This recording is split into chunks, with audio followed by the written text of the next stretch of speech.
If you feel this topic speaks to something deeper inside you, stay with this channel and follow for more reflections like this. Have you ever paused, cruelly paused, and quietly wondered why we're taught, almost from the very beginning, that getting sick is inevitable, that pain is normal, that fatigue is expected, that as time passes, the body simply wears out, like an old machine slowly breaking down? Most people never question this belief. They absorb it unconsciously. They accept discomfort as a natural tax of living. They accept illness as bad luck. They accept decline as destiny. We're told it's just biology, just age, just the way things are. But here's the strange contradiction no one really talks about. Even while you sleep, your body repairs damaged cells. It balances hormones. It regulates temperature. It cleans the blood.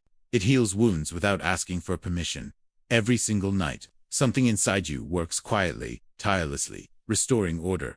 So which story is true? The one that says your body is weak and failing, or the one that proves, night after night, that your body is built to repair itself? This isn't about rejecting medicine. It isn't about denying science. Modern medicine saves lives. It has its place. But perhaps we've only been shown one side of the truth. We've been taught how to fight disease, without ever being taught how healing actually works. If you know someone who has spent years blaming their body, consider sharing this reflection with them. What if the problem was never that the body is broken? What if the real issue is that we misunderstood it? For many people, this realization doesn't arrive loudly. It lands softly, almost uncomfortably. A quiet thought arises. Maybe I was never told the whole story. And once that thought appears, it's difficult to unsee.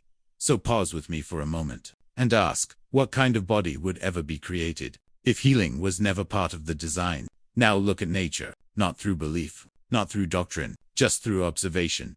Every ecosystem seeks balance. When something is disturbed, something else responds. Rivers overflow, then recede. Forests burn, then regenerate. Seasons shift, and life adapts.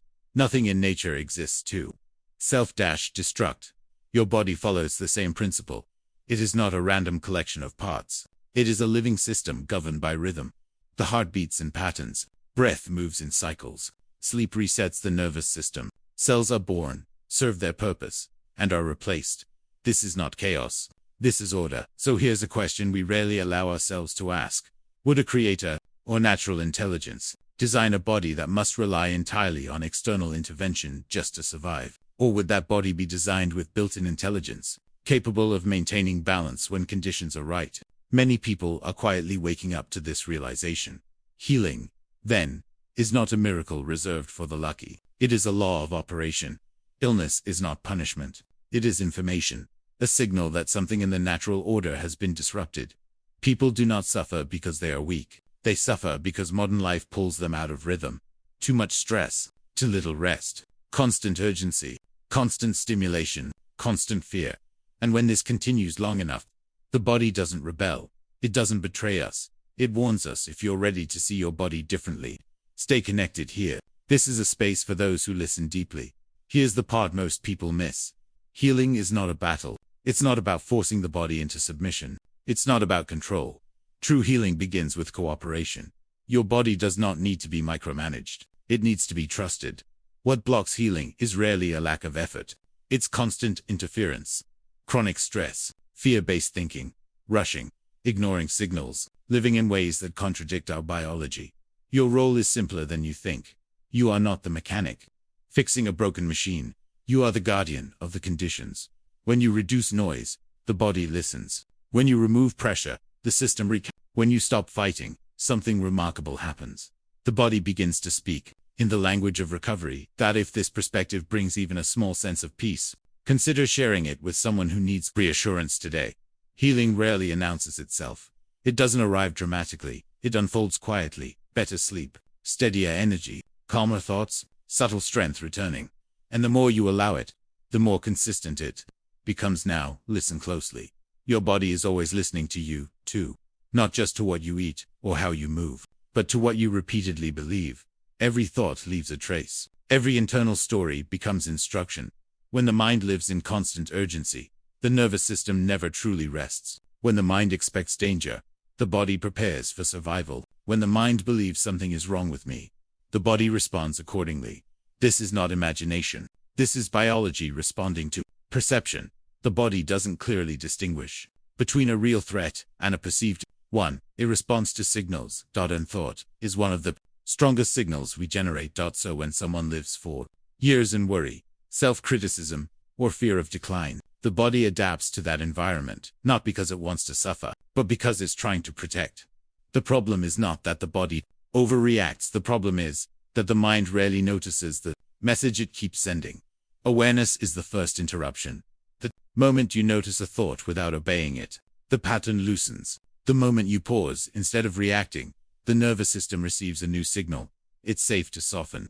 Take a breath right now and notice what your body feels like when you stop pushing. Healing at the level of consciousness doesn't require positive thinking. It requires honest noticing, not forcing calm, not denying pain, just observing, without judgment. And when awareness changes, the body follows. Because the body is not reacting to reality. It is reacting to how reality is being interpreted. Now let's go deeper. Emotions are not abstract. They are physical events. Grief tightens the chest. Fear contracts the gut.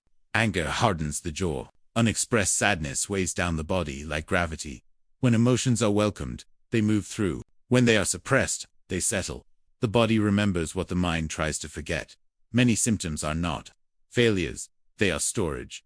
Stored tension. Stored shock. Stored experiences that were never given space to complete themselves.